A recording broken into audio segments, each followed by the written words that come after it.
Why do you have those bags? Where are you going, Agatha? I've already decided. I'm moving out.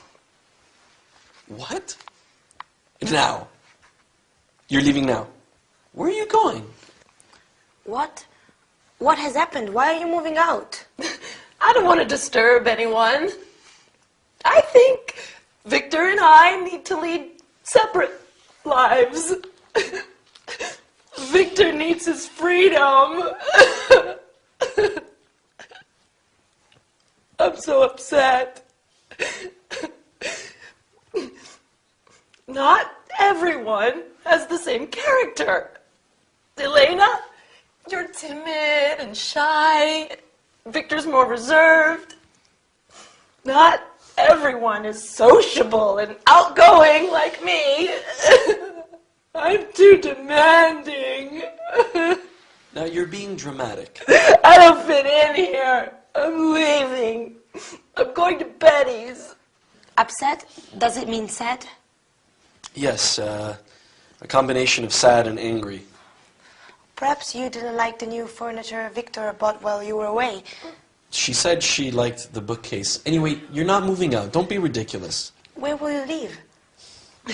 I'm going to stay with Betty for a few weeks. Then I'll decide. Are you two fighting? No. Well, we had an argument last night. You just have to respect other people's decisions more. That's all. You don't have to move out. I think Victor is saying you just have to give him more space, but you don't have to move house to do that.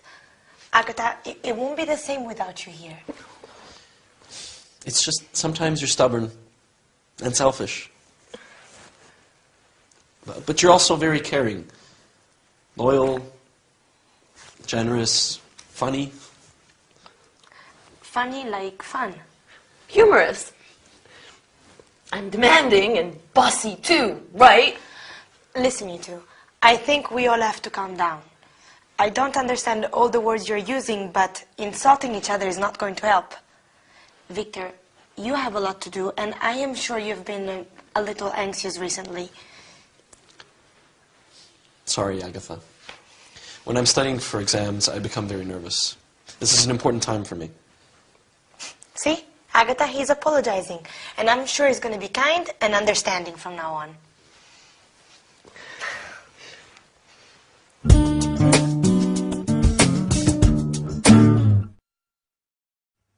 Hello everyone, welcome to your English lesson with me, your charming, kind and modest Gabrielle.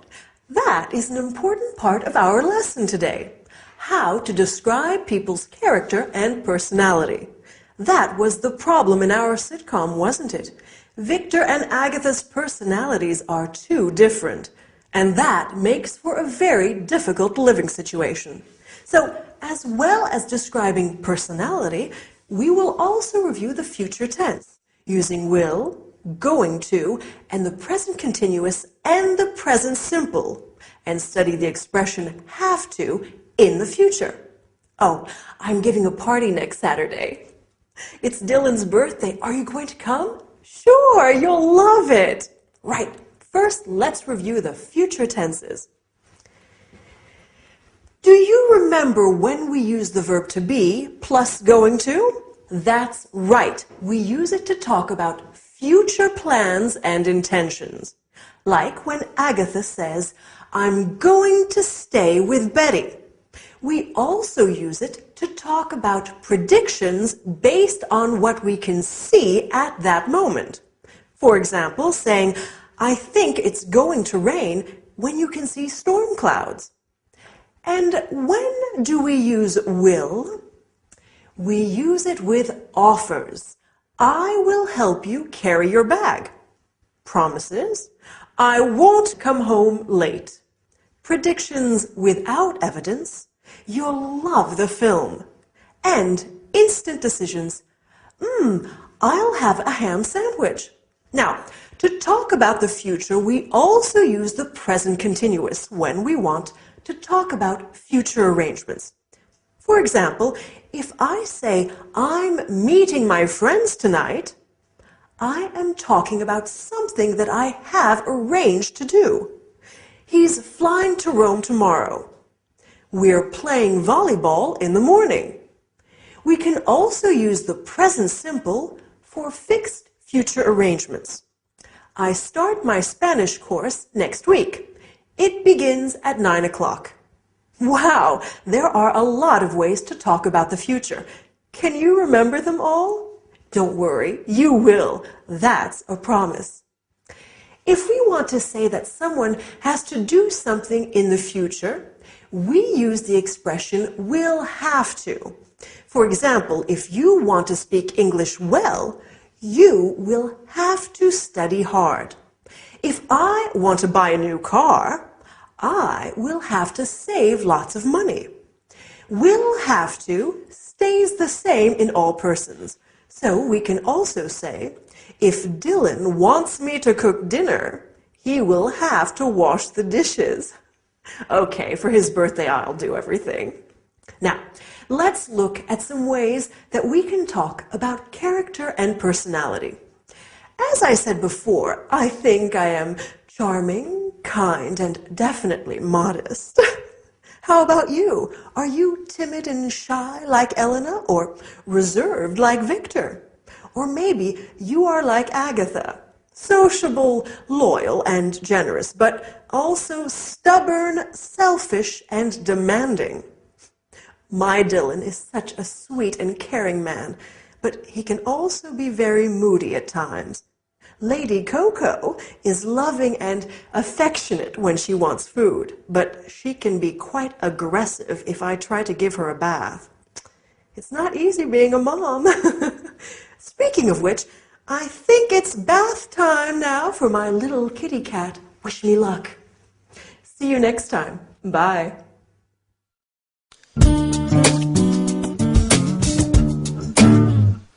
Did you get caught in the rain? Is it still raining?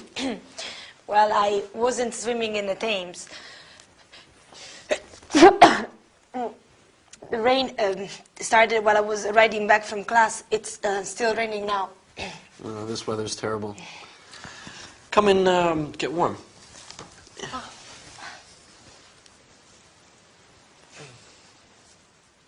There you go. Is Agatha home? No, she was on her way to yoga when I came back from class. I hope you're not coming down with a cold. Your hair's still wet. There, pass me the towel. I'll dry it for you. Thanks. That feels nice. Last night, when I came back from work, it was also raining. That's London. If you move a little closer, I can reach the back of your head better.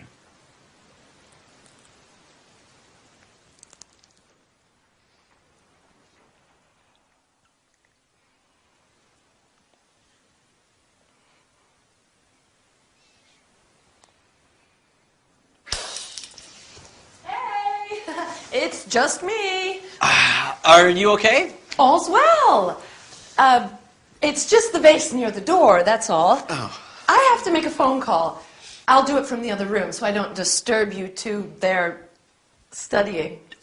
You don't have to. We can go upstairs. I can go to my bedroom, and Elena is better off drying her hair in the bathroom. Yes, of course.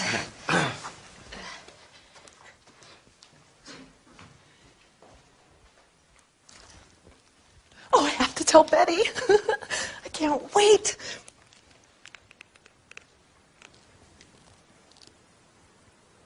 Good morning. May I speak to Betty Summers, please? Betty, you'll never guess. Betty? Oops. Sorry, wrong Betty. Could you put me through to Betty Summers, please? She works in the accounts department on the second floor, extension 566. Yes, I'll hold. Thanks. Betty, you'll never guess what my little brother was doing when I came home. He was sitting on the sofa kissing Elena. No, they were definitely kissing. It wasn't just a quick kiss. They were kissing when I arrived home.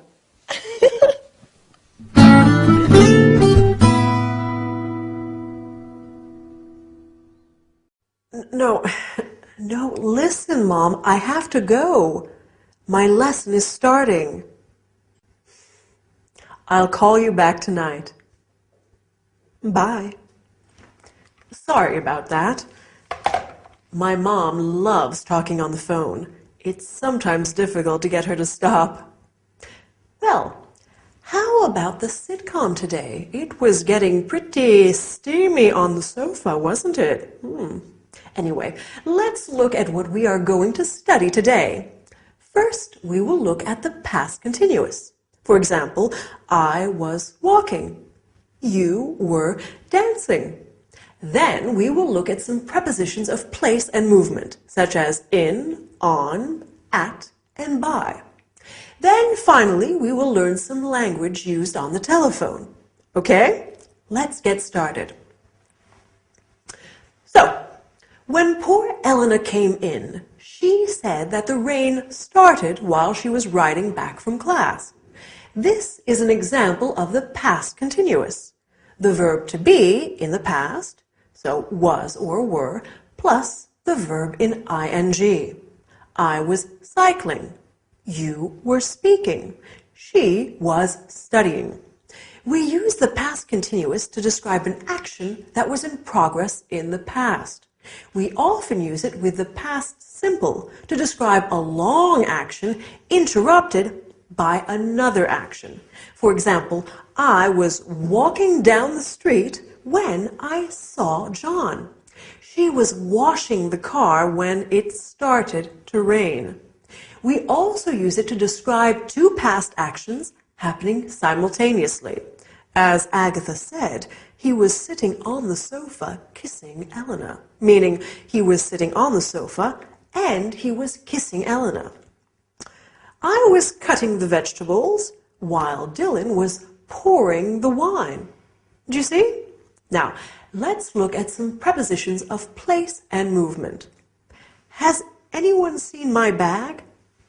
Oh, here it is on the table. Oh, I'm so forgetful. I can't remember where I put my keys either.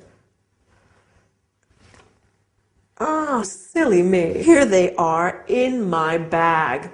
I remember I put them into my bag so I wouldn't lose them.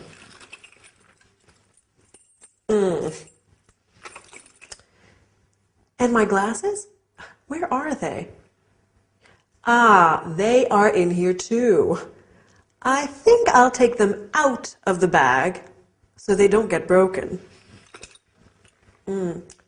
Maybe I'll put them onto my head.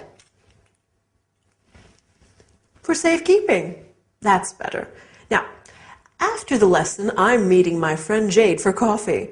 I'm meeting her at the flower shop on the high street by the park. I hope I remember. You know what I'm like. Okay, finally, I want us to study some telephone language. Do you remember what Agatha said on the phone? She said, "May I speak to Betty Johnson, please?" This is how we ask for someone on the phone. Then she said, "Could you put me through to?" This is what we say when we are talking to a secretary or receptionist of a business and want to talk to someone specific. Please hold on. To be on hold means to wait to be connected to someone. You often hear some really dreadful music while on hold. We also have some important phrasal verbs in the English telephone language.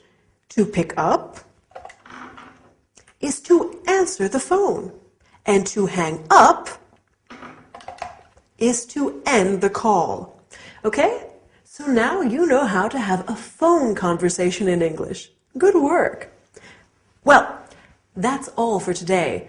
See you next time, or maybe give me a call. Do you want green tea or black, Agatha? Oh, green, please. It's supposed to be very good for you.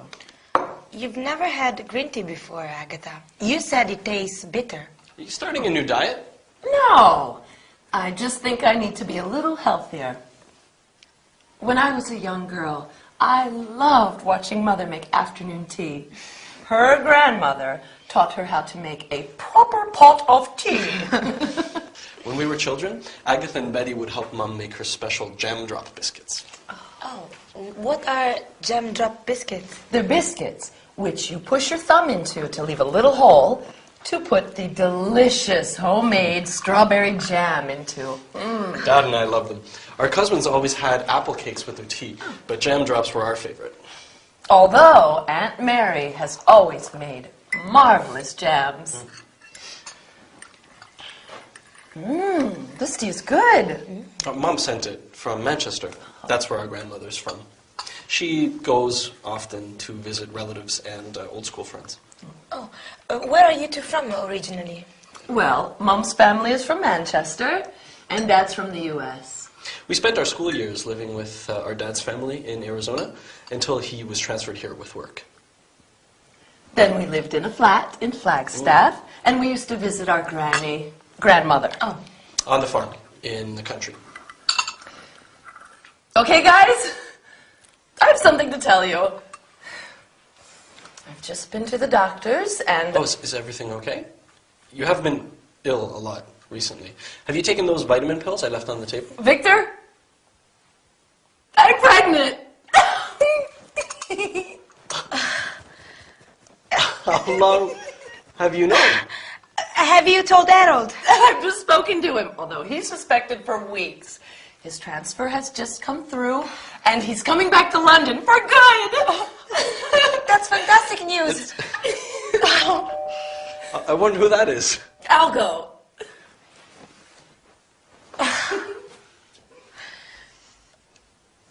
Harold! Oh, what a surprise!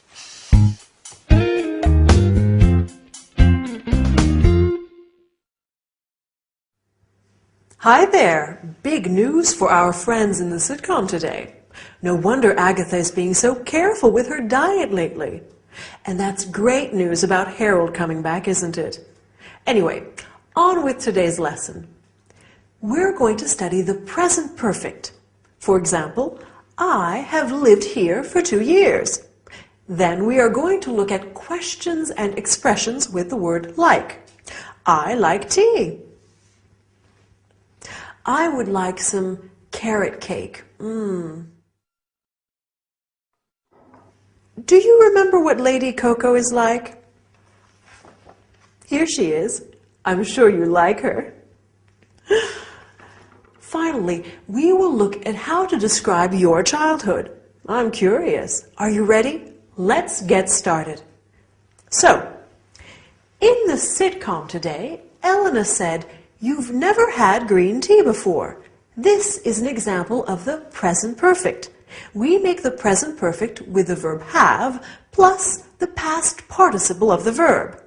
I have seen this film twice.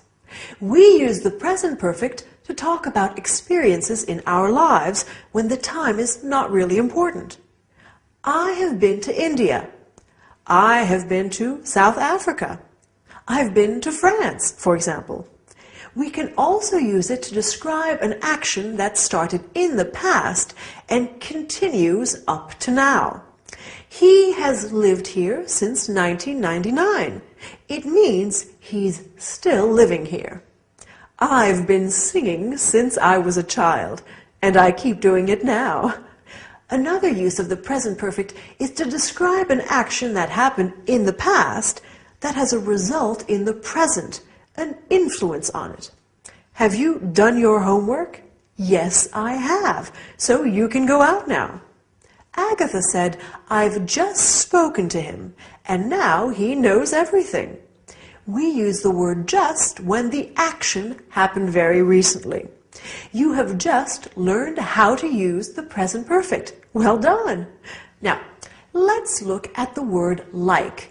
We use like in many ways. For example, I like chocolate, and I would like some chocolate ice cream. We can also say, I look like my mom. He looks like a rugby player, to describe somebody's physical appearance. We can use like to compare things. Your hair is like silk, or your eyes are like stars. We can also say, what is he like? to ask about someone's appearance and personality. What is Dylan like? He's kind, generous, and very handsome. Compare this to the question, how is he? He's fine, thanks. We ask, how is he, when we are inquiring about someone's health and well-being. How are you? I hope you are fine as well. In our sitcom today, Agatha talks about her past. When we talk about our childhood, we often say, when I was a little girl, or when I was 14. We talk about our past using the simple past tense. Victor says, we spent our school years living with Dad's family. This is another way of describing our childhood. Agatha says, we used to visit our granny. We use used to talk about things that we did regularly in the past. When Lady Coco was a kitten, she used to play with her tail all day long. Anyway, that's all we have time for today. Hope you enjoyed the lesson. Bye!